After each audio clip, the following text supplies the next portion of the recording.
How did you survive all those years in a notorious Thai prison? Look, when I was arrested, I knew that I'd be there for a very long time. My mother started running an escort agency out of the family home. So I guess that's when things became a bit different. Did you even understand the concept of what an escort agency was about at that age? I did, yeah. Everything was very out in the open. How old were you when you noticed that she was using heroin? 14, 15. Had you delved into drugs at this stage? Oh, about 13. Yeah, I used to smoke a lot of pot. You asked your mum, can you snort some heroin? One night I asked and she said yes, so I did. What conversation did you have with your mother? This is good shit, man. What? Went into the post office, posted it. What you were posting had the heroin in it? Had the heroin in it, yeah. He stopped the car. I jumped in, went to close the door, and all these men ran out the car. You know, this guy's pulling on my door. I'm trying to close it. Like, we're playing tug and war with this door. And I'm telling Bob, floor it, go, get out of here.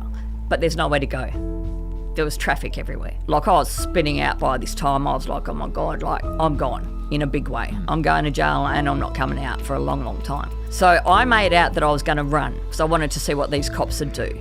And they pulled their guns and they said, we will shoot you. 1 year into that sentence, I got a phone call telling me that my mother had died of a heroin overdose. Even that, having my mother die from this, not even that was enough. Going to her funeral in handcuffs, that's insane. The I Catch Killers podcast was a fresh start for me as I left policing behind and started a new life.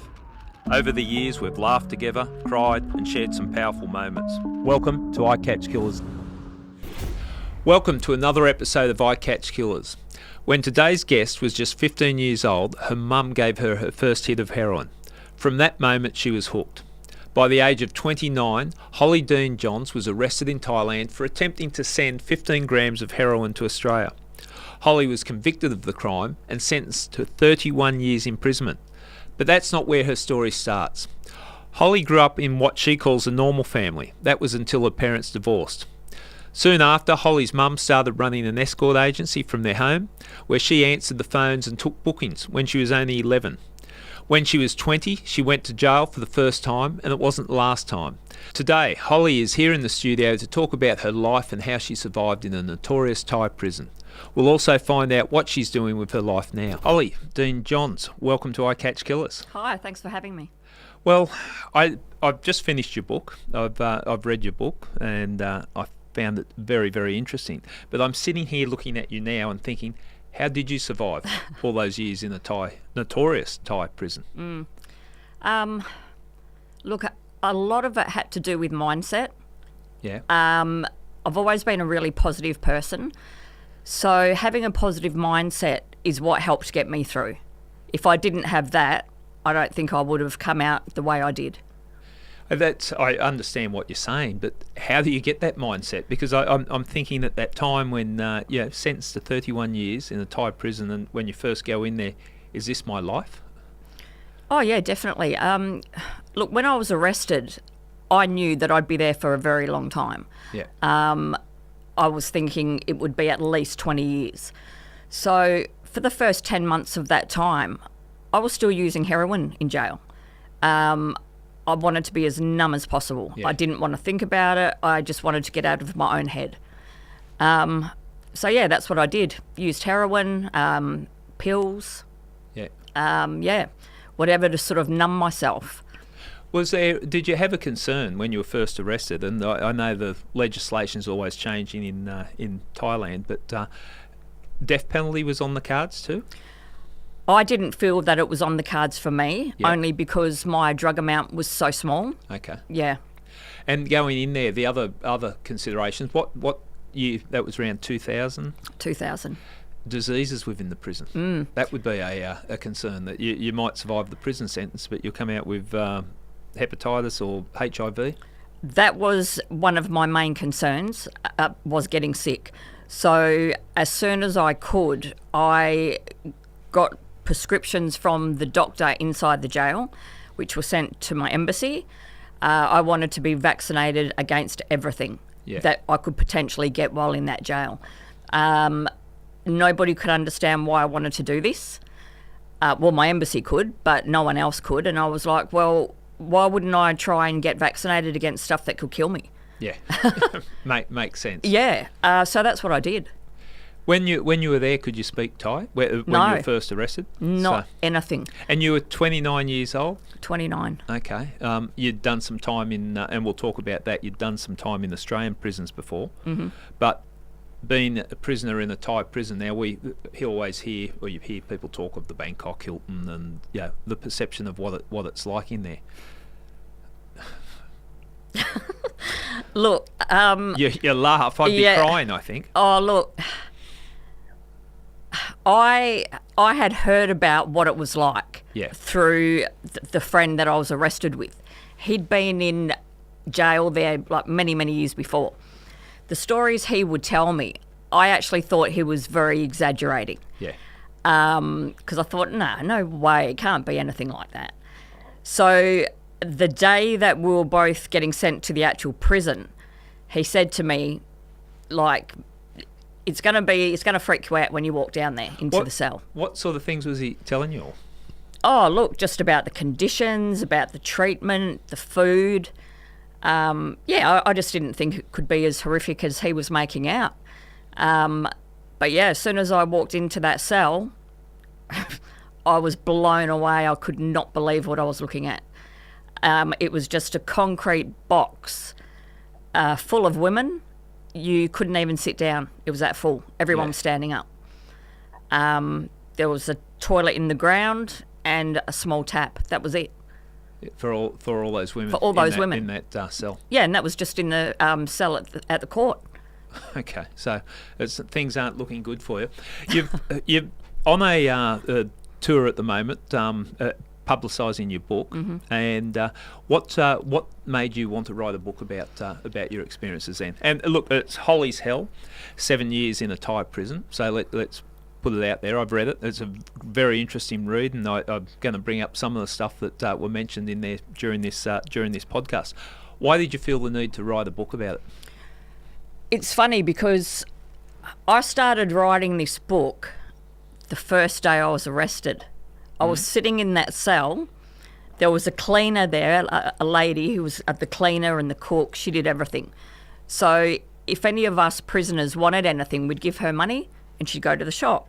I asked her to go and get me a pen and a notebook. She brought it back and I just started writing. I just knew that one day I'd write about it. There would be a book. Did you write it like it was a diary? Is this so you could remember it, or were you writing it as in the form of a book? In the form of a book. Okay. Yeah. I documented everything because I was scared that I would remember key details. Yeah. Yeah. So when you were sentenced to 31 years, I'm just thinking you must have had low points, and even put it out there.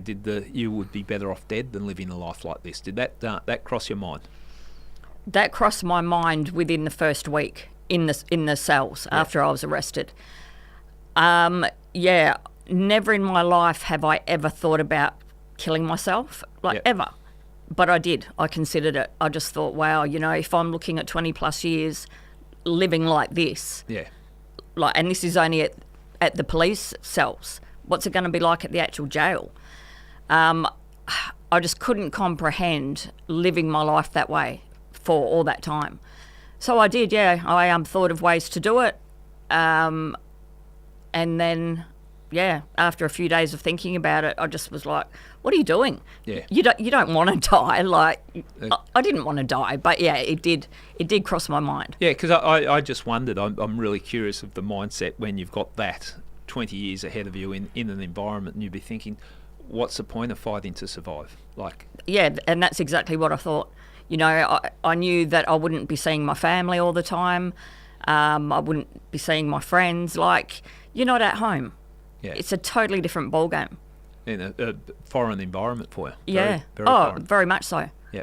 Let me take you to one part in your book, and then we'll talk about your life and how you ended up in a Thai prison. But there was one particular scene you made reference to where you had a throbbing toothache, and I get my thing that I get scared about. I hate toothaches. They're horrible, aren't they? You just can't get away from them. Yeah. And worst. The way that you were describing in the book that the one back tooth or whatever started aching and it became unbearable, and you're waiting to get medical treatment or see a dentist, but that didn't happen. Tell our listeners how you dealt with your sore tooth.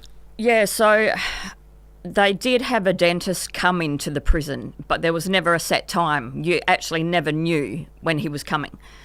So I developed a sore tooth, couldn't get any medication for it, so I had to start buying Tylenol off the black market. I'd buy as many of these as I could, because once black market medicine ran out, you never knew how long it would take for these women to get more. So I'd buy as many as I could. That was the only relief I had, which wasn't much relief at all. So, you know, after about 1 month of not being able to eat solid food. Because your tooth is aching that much. Oh, it's that bad. Like, my face is blown up. Yeah. It's that bad. I couldn't eat solid food. I couldn't sleep properly. The pain was just getting unbearable. So I went over to the other section where some other foreigners were, and I just said, look, you know, when does the dentist come? And they said, look, we don't know. He just rocks up. So there was a prisoner there that was his dental assistant when he came in. And as a joke, my friend said, oh, you should just get her to rip it out. And I was like, that's a great idea. Let's go and see her. So they brought her over to where I was and explained the situation, because I couldn't speak Thai. They were translating. And she said, look, I'll do it, but there's no anaesthetic, there's no nothing. And I said, I don't care. I just want this out. I have to get it out. So we went in. Oh, she looked in my mouth and she said, yeah, she could see the tooth, she could smell the infection. So, okay, we went in.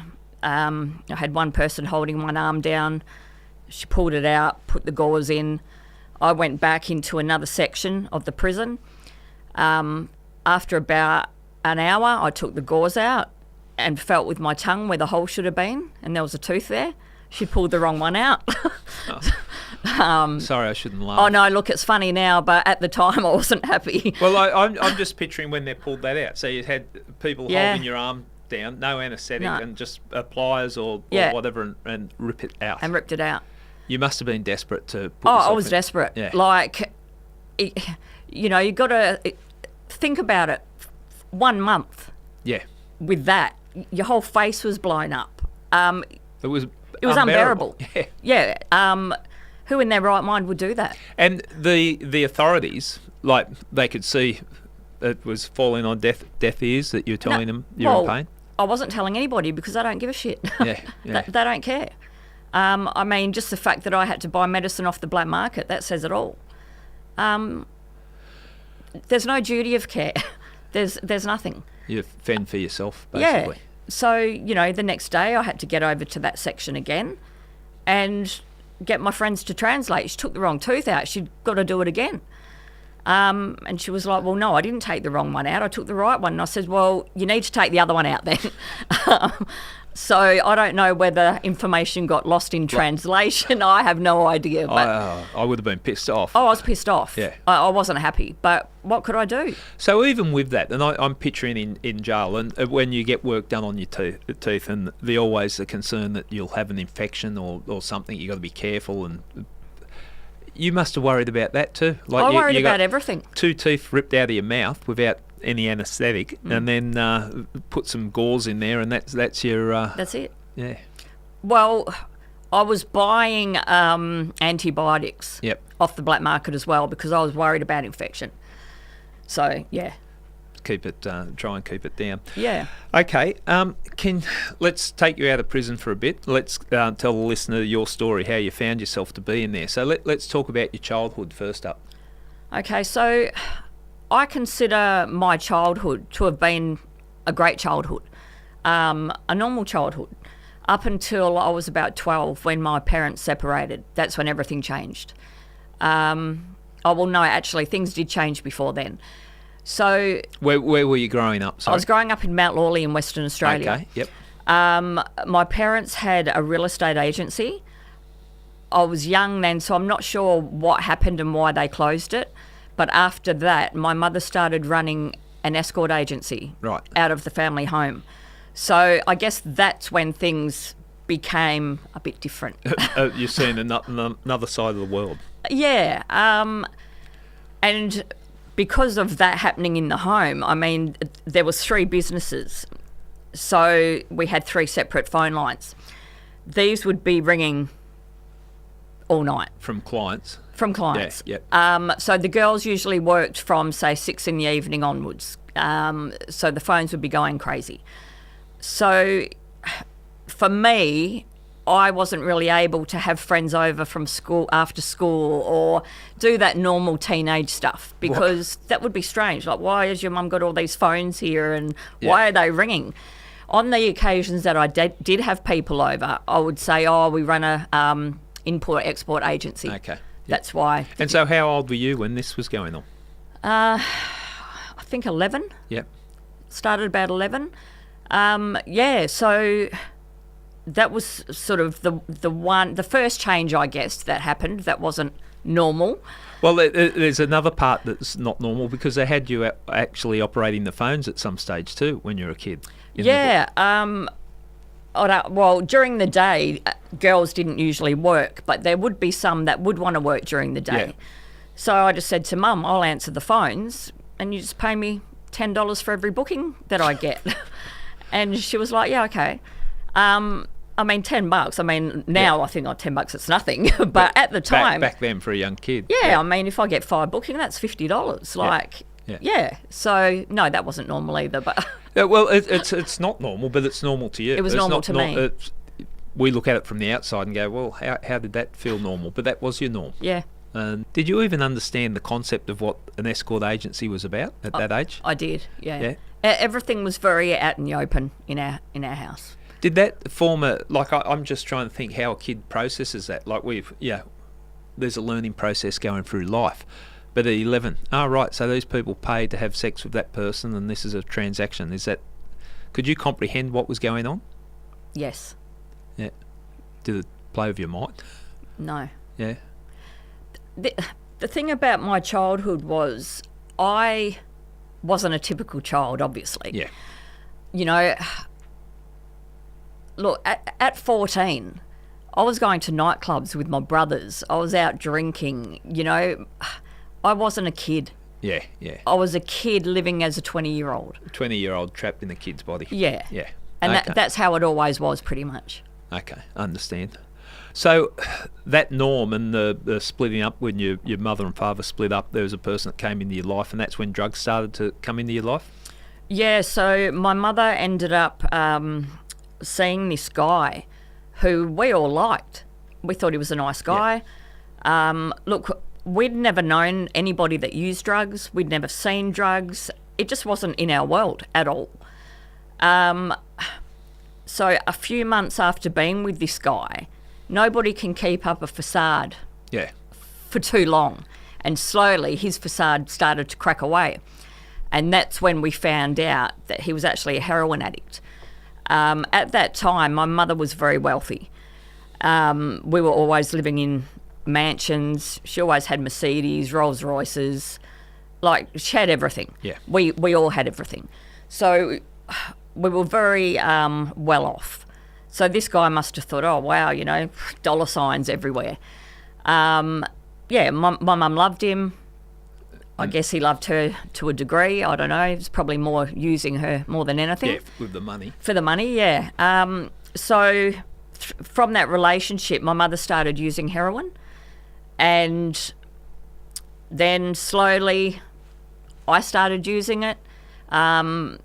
Look, at one point, my 3 brothers and my 1 sister, we were all heroin addicts, and we all ended up in jail. Okay, let's just wind this back a bit. So at that point in time, before this fella had come into your mother's life, drugs weren't on the table and that wasn't the scene that you guys were in. He's come in, your mother started using heroin. How old were you when you noticed that or realised she was using heroin? I think I was about 14, 15. Yeah. Yeah, I think about 15. Yeah. And had you delved into drugs at this stage? I had smoked pot. Yeah. Since I was probably 12, 13. Oh, about 13. Yeah, I used to smoke a lot of pot. Right. But that was it. And in your book, there's something where you asked your mum, can you try to I think it was snort some heroin, and she gave you permission to, and it started there. I asked her many, many times if I could, and the answer was always no for quite a while. And then it wasn't. One night I asked and she said yes. So I did. Just talk us through exactly what happened there. Was it at home, around the dining table? Where did it take place and what happened? Yeah, so we were in my room. I asked her, she said yes. Yeah, I snorted it off my dressing table. Right, so she provided the heroin? Yeah. What conversation did you have with your mother? This is good shit, man. What? I'm just trying to get a sense of it. To be honest, I don't remember the exact conversation, but it would have been something like, "Oh yeah, that was all right." Yeah. And that's why I guess I wanted to try it, because obviously I thought, well, it must be all right. Everyone's doing it, it must be good. Makes sense if that's the environment and all the role models or the people that you are looking up to. And the thing was, at that time, I didn't see any downside to it, if you will. Yeah. You know, at that stage, we hadn't been raided by the drug squad, or we hadn't seen any of that. And your mother's condoning it, so that has to make you feel, oh, well, it can't be too bad if mum lets me do it. Yeah. Okay. That's a hard environment to grow up when you say it's a normal environment. Most kids at that age, because you are only a kid, have that protection that type of thing doesn't occur. Yeah, you know, and this is another thing that was an issue for me, and probably is for a lot of other people, in the sense that I didn't have a typical mother-daughter relationship with my mum. Yeah. We were more like best friends. So that was an issue too. I mean, you know, as an adult looking back on that relationship then, far out, like, that was just so wrong to have a more of a friendship than a mother and daughter. I see, let's off topic for a little bit, I see that time and time again with kids that their parents want to be their friends, but what the kids really need is a parent. Maybe when they're adults they can be friends, but 100%. They need a parent. And I see so many things go bad when the parent is trying to be the friend, because there's no boundaries on the kids. No. And that brings up another issue as well. When my mum and dad separated, we had the choice who we wanted to go with, either go to Melbourne with dad or stay with mum. My dad was very strict. Yeah. I didn't want to go with dad. No way. You know, plus I was a teenager. You know, I had all my friends. Yeah, had my friends here. Didn't really want to have to go and start life all over again. But if I'm totally honest, I did want to stay with mum because I could do whatever I wanted. Yeah. I didn't want the discipline that my dad would have given me. That's the power that kids have got in when marriages separate, isn't it? If they have the ability to choose, they can just take the easy path and go with the... Look, if I could have my time again, I would go with dad. I would have gone with dad. Yeah, my life would have been completely different. Different direction. Yeah. How heavy were you using heroin? When did you realise, and what, let's break it right down. What effect it had on you? What attracted you to it once you had your first hit? And when did you realise that it had got hold of you? I knew very, very quickly that it had a hold of me. You know, you hear people say that with heroin, that once you try it that one time, it's got you. And that's really true. Yeah. When some people use heroin, they're either going to love it or they're going to hate it because it makes them vomit. Yeah. Now, obviously, if I had have used it and it made me violently ill, I would never have touched it again. But that's not really normally what happens. Yeah. So it had me from that first go. So how old were you then? 15. Right, and how did you support the habit? Like once you're addicted to heroin, how did you support the habit? So at that time, my mother always had it. She always had very large amounts of it. It got to the point where I was actually cutting the heroin for her. So I would take some for myself. Nobody knew that I was using. Right. As far as my mother knew, I'd only had that snort that one time. Yep. She had no idea that I was still using it. When you're still at school when you were using it? No. I'd left school, yeah. When did you start injecting? Probably about a year after I started, because after snorting for so long, the inside of my nose wasn't good anymore. So, yeah, I couldn't continue to do that. Did you have anyone in your life that tried to steer you away from it?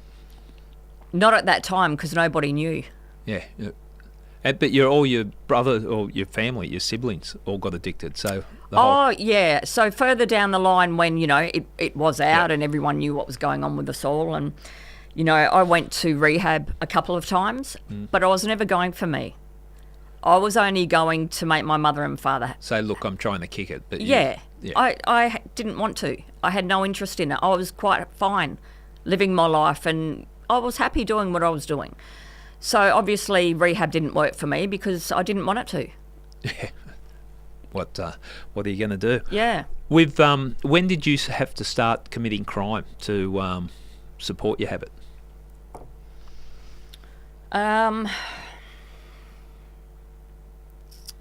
Probably when I was about 18. Yeah. And what were the nature of the crimes? So around that time, I'm not sure if you've heard of the term home bake. No. So back then it was like the new thing. It was synthetic heroin that you could make. Yeah. You see people's houses blowing up because they've done it wrong or whatever. So we had we'd gotten the recipe off what they refer to as a cook. This guy was a very successful cook, so we knew this recipe was a good one. So, yeah, we just started making it at home.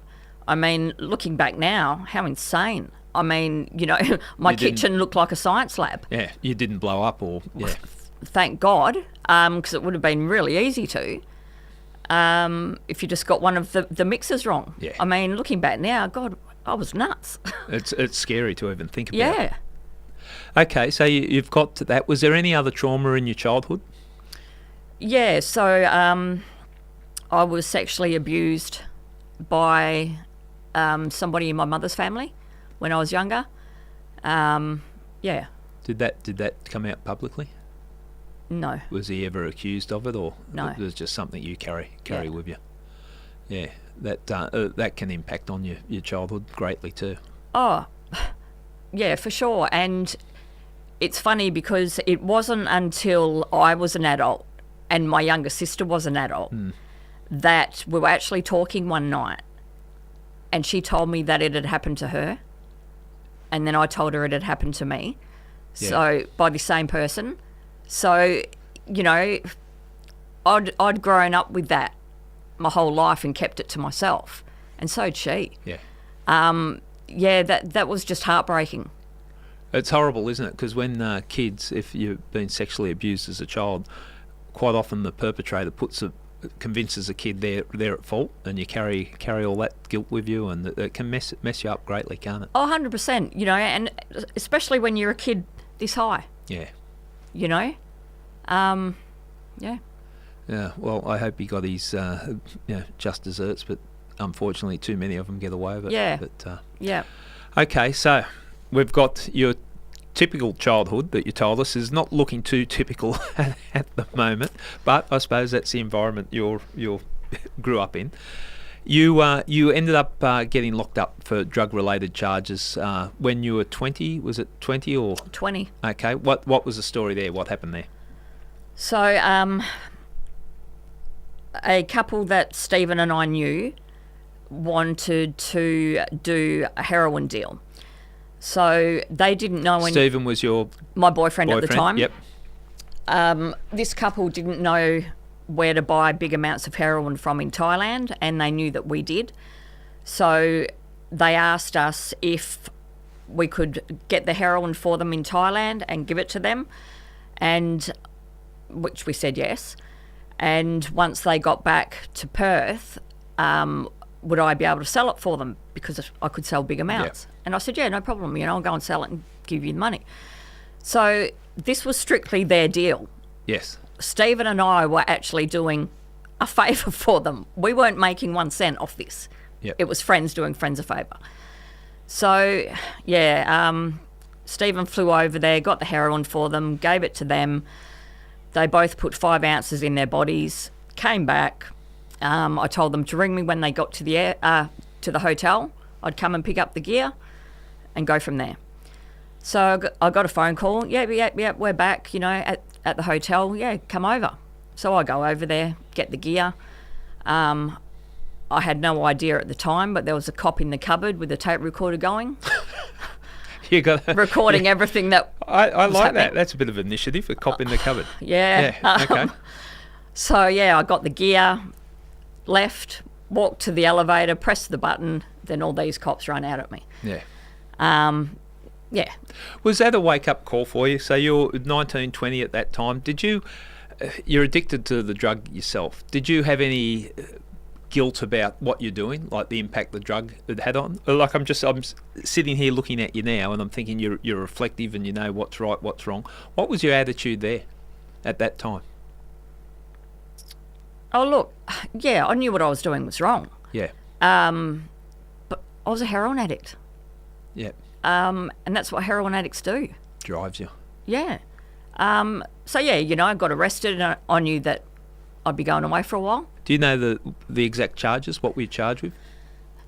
It would have been possession, being knowingly concerned in the importation of heroin. Okay. How was that your experience in Australian prison? I'd never been in jail before, but I knew a lot of people that were in there. So I knew as soon as I walked in, I'd be like, hey. So a bit of a school reunion type situation. And that's how it was. Yeah.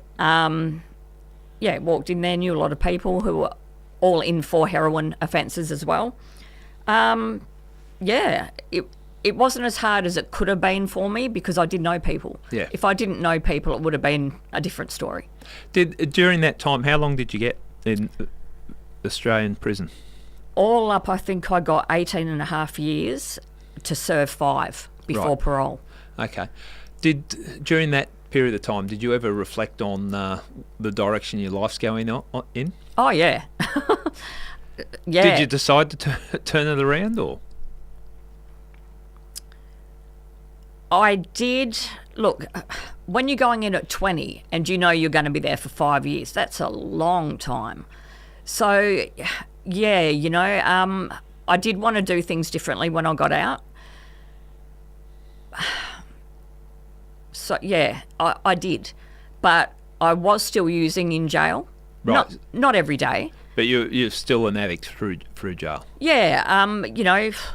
When we had heroin, we'd use it. In jail, you get urined a lot of the time. So I was caught a lot. Went to solitary, did all that. I did want to sort of lead a different life when I got out, but I was still doing the same sort of shit. Yeah. So it wasn't really 100% that I want to stop. Okay, well you've come out. You haven't really learnt your lesson. You're going to just keep going along, and you need a bigger wake up call. So what you got out at 25? 25. What was your life then? Talk us through your life after. If I can just mention as well. Yeah. So 1 year into that sentence, I got a phone call telling me that my mother had died of a heroin overdose. Right. So even that, having my mother die from this, not even that was enough. That says a lot, doesn't it? Yeah. Going to her funeral in handcuffs, handcuffed to another screw. That's insane. And that wasn't enough to get. And that wasn't enough. So I think that's important to note as well. It doesn't matter sort of the amount of shit you go through. Yeah. Sometimes big things that are happening just aren't enough to stop you. I think that's an interesting point, because if people haven't been addicted to drugs, like when you're hooked on heroin, I don't think they understand the compulsion, and that's what you're fighting against the whole time. You keep getting dragged back into it. And that's the thing, unless you've been through an addiction yourself, how can you wrap your head around this? Because for an outside person looking in at me, they would be thinking I'm insane.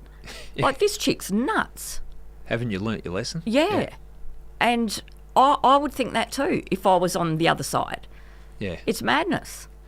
Okay, so did you, when you got out of prison, did you have any employment? Were you working, or...?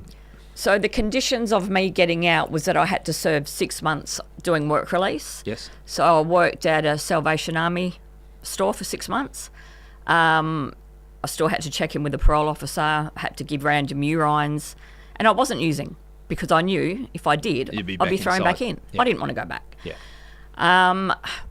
But then I started using again. Is this after the parole period? After all that finished. Started using again. I could now travel because I didn't have any parole conditions anymore. So my life was now my own again. Got on a plane to Thailand to be with Stephen.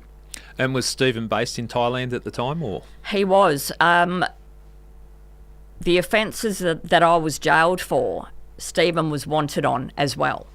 Right. So he was hiding over in Yeah, Thailand. he was on the run. Yeah. So when I got legal advice, my lawyer said, look, if you've got 5 years, he will get 15. Right. So I got a message to Stephen, don't come back here. Okay. I couldn't see the point in 2 people going to jail. Yeah. Just one go, you know. Okay, I like your logic. Well, I understand. I'm just laughing because sometimes when you look back at things and you go, hey, was that really me? I would imagine you'd look back at certain parts of your life and think, really? That's stupid. So you've gone over to, and are you living over in Thailand or just travelling backwards and forwards? I was living there, but I'd probably come back maybe once or twice a year to see my family, my friends. I had stomach issues as well, so I was going to hospital. Yep. So, just going back and forth. And involved in the drug trade over there? Yeah. Did you consider the dangers? Because I think one thing that's indelible in most people's minds are the warnings about drugs in certain countries, Thailand being one, that you're looking at a death penalty and they will crack down on it. So did you think you were invincible? Pretty much. You're exactly right. I mean, as soon as you step off the plane into the airport, there's signs everywhere. So, you've got to be blind not to know what the risks are in Asia. Look, I knew what the law was there. I knew what the risks were, but you never think it's going to happen to you. Yeah. You don't. And the other thing is, like you were saying before about addiction, everything overshadows that. Heroin becomes your world. You have to have it. You have to get it. You'll do whatever it takes. You'll do whatever it takes because you don't want to be sick. Yeah. Okay, so you're backwards and forwards to Thailand, basically based in Thailand. When did this beautiful world that you had created unravel? Beautiful world, yeah. I'm saying this, Holly, because I don't know. If I was living that life, paranoia must kick in. Like you'd be thinking, when's that knock on the door going to be? All that type of stuff. Oh, look, there was, of course, like there was paranoia there. Like every time I went to do something that was illegal, I was paranoid, but not enough to not do it. Yeah. Okay. Fair enough. Yeah. I understand. So when it came unstuck, tell us break it all down, what mistakes you made or how it occurred. Okay, how it occurred. Again, this was through somebody else. Yep. And I'm not minimising everything. I did what I did. Yeah. So another guy that we knew, he was living in Bangkok and had been for years. He was on the run from Australia on drug charges from years before. He knew what I was doing with the calendars, getting heroin inserted into them, and I was sending them home. In like the calendars, as in hanging calendars? No. Small rectangular ones. Ah, yes. Yeah. I had a guy that did passports, licenses, calendars, whatever. He was the guy to go to. So this guy knew that. Well, this guy had just done a run with a kilo of heroin from Thailand to Darwin. Yep. He'd got busted in Darwin, and the cops asked him, who you doing the run for? Oh, Holly. What? Not true. Yeah. I'll give her to you. So he said, so she's doing this, this and this in Thailand. So I was then put under surveillance by the Thai cops for 3 months. And one night when I went to the post office to post this calendar, I got arrested. Did you have any inclination that you're under surveillance? None. Right. None at all. Okay, so you've gone into the post office. What happened? Went into the post office, posted it, picked up my mail. There was a letter from what you were posting had the heroin in it? Had the heroin in it, yeah.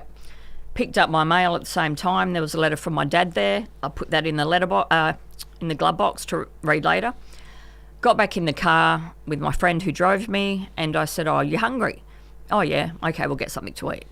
So we drove into the city. There was nowhere to park, so I got out and I said, "Look, just keep chucking laps around the block. I'll jump back in." Went and got the food. He stopped the car. I jumped in, went to close the door, and all these men ran at the car. Right. Plain clothes. Now, I didn't know they were cops. I thought we were getting robbed. Yeah. Excuse me, because that happened quite often. You hear of foreigners getting robbed. But, you know, this guy's pulling on my door. I'm trying to close it. Like, we're playing tug and war with this door. And I'm telling Bob, floor it, go, get out of here. But there's nowhere to go. There was traffic everywhere. So, yeah, he was pulled out, I was pulled out, and, yeah. Okay, and you were taken to a police station? I was taken back to the post office first. Right. Where I got identified by the guy who I gave the letter to. Then we were both put into separate cars. We both lived at different addresses. He was taken back to his place where they found heroin there and a gun. And then they took me back to mine where they found another calendar with heroin in it. Okay, what was going through your mind at this stage? Well, talk us right through it. Like, I would imagine that you're just going, oh, shit, what have I done? Or is this a nightmare? Am I going to wake up? What was going through your mind? When the cops took me to the post office and we were walking back to the car, there was one on each side of me. And, like, I was spinning out by this time. I was like, oh, my God, like, I'm gone in a big way. I'm going to jail and I'm not coming out for a long, long time. So I made out that I was going to run because I wanted to see what these cops would do. And they pulled their guns and they said, "We will shoot you."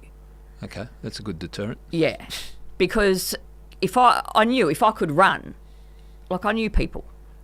Yeah, you could disappear. Yeah, but I knew they'd shoot me. So that option was off the table. just had to accept it. Yeah, I had to try first. And once I realised that, no, that wasn't going to happen, I knew I was done. So they take you back. They've taken you to those locations. They take you back to the station. Do they formally charge you? I'm just trying to get the sense of it. Do you get the embassy involved? What do they notify the embassy? What happens? The embassy was notified. They came a few days later. We were being held at the police lockup.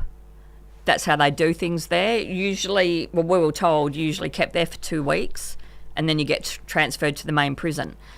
I don't know why, no one would tell us, but we were kept there for a month. And I kept saying, when are we going to the jail? Like, everyone else has been transferred after 2 weeks, why are we still here? No one will tell us why.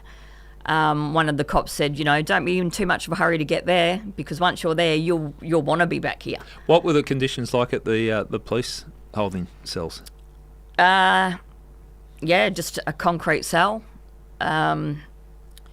Concrete cell had a little area that was partitioned off about that high, waist high. It had a bucket of water in it, a bowl, small tap, and a toilet in the ground. Right. That was it. And how many people? In my cell at that time, I think it got to about 10 women. Yeah. And there were men in the next door cell and across the hallway.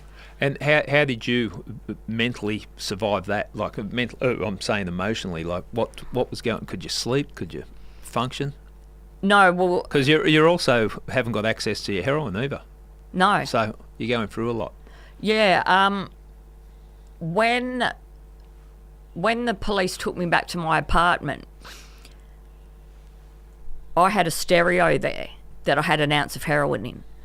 That morning, when I went to put the heroin back in it, one of the screws wouldn't do up properly, so it was loose, and I thought I'll fix it tonight when I get home. So when I was taken back to my apartment, I was freaking out because I thought if they pick up that stereo, the back's just going to fall off. Out. And an ounce of smack's going to come out. So that was a worry as well. What ended up happening was the cops brought pickup trucks to the apartment complex. Everything from my apartment was loaded onto these trucks. Luckily, I had got a bag of jewellery out of my drawer and put it down the front of my jeans because I knew they'd steal it. Yep. So I had that on me. Once we were at the police cells, I said to Bob, my co-accused, I said, look, when the right cops come back on, I'll ask them if we can go where our stuff is to get fresh clothes and toiletries. And I said, you distract them, I'll get the gear out of the speaker.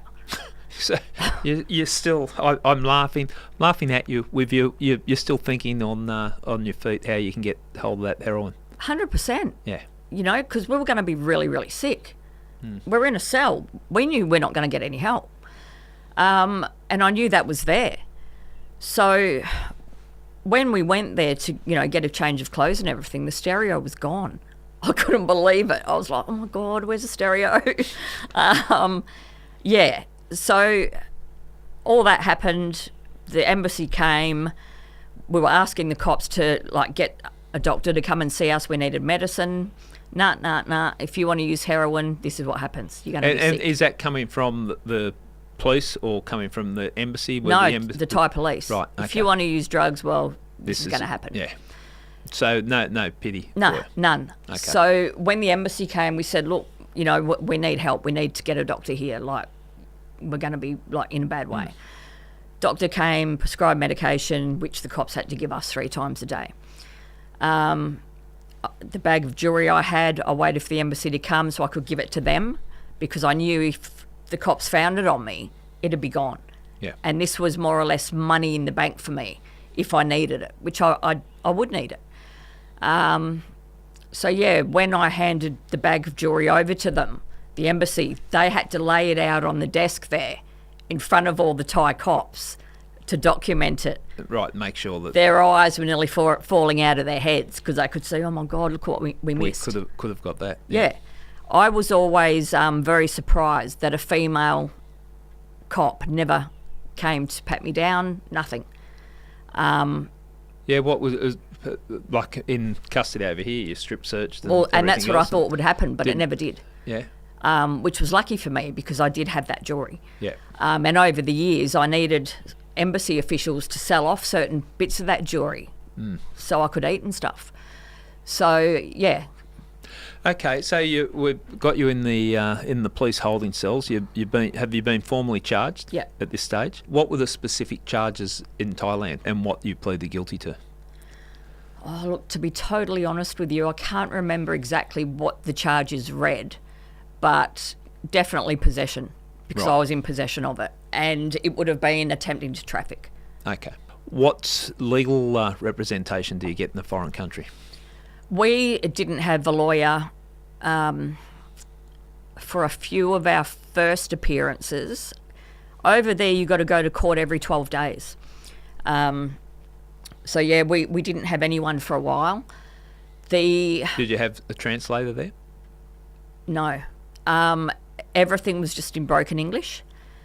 So I remember after our first court appearance, we were then taken to a table where the cops were and they said, sign this paperwork. It's all in Thai. Yeah. I said, I'm not signing it. And they're getting pissed off. You sign it. Oh, I'm not signing it. That could say anything. I'm not signing my life to anything. So we never signed anything until we could get legal representation. No one could give us any advice on who to get. So, yeah, we just had to talk to people and sort of get steered in the right direction and hope that the lawyer we got was the right sort of person. So they being the Thai authorities, they provide you access to legal representation, like a public defender coming in? No, Did you have to pay for it? Yes. Yeah. Were your family and that aware of your circumstances at this stage? After the embassy came, they notified my family back home. All right, so how did the court matter play out? Okay, so it took quite a while because Bob was pleading not guilty. I wanted to plead guilty straight away. The reason being, I knew at this time about the transfer treaty between Thailand and Australia. If you had a life sentence, you had to serve 8 years before you could apply to transfer home. Yep. If you had a numbered sentence, you could apply after 4 years. Now, by this time, I'm there for 3 years already. And I'm like, Bob, what are you doing? Plead guilty.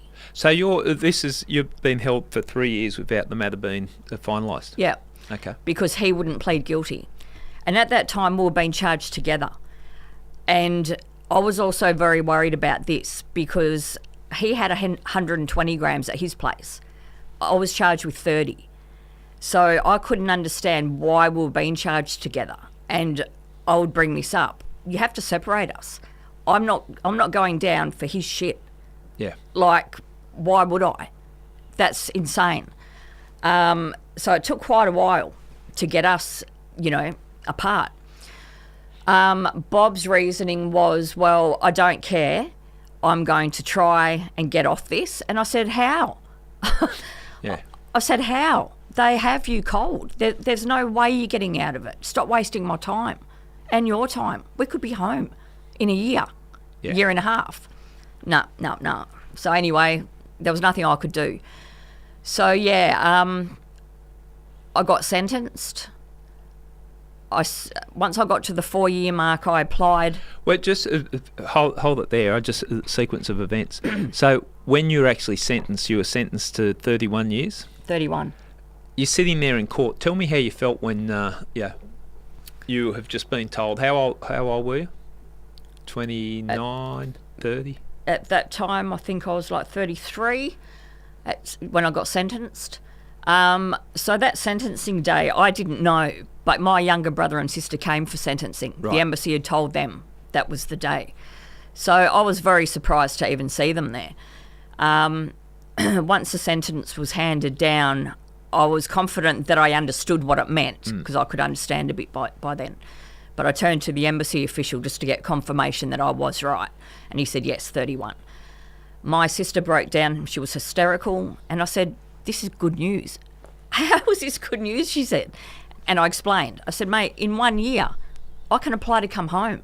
Oh, okay. And when you say apply to come home, not come home and wander the streets freely, come home and serve your sentence in an Australian prison. Yeah.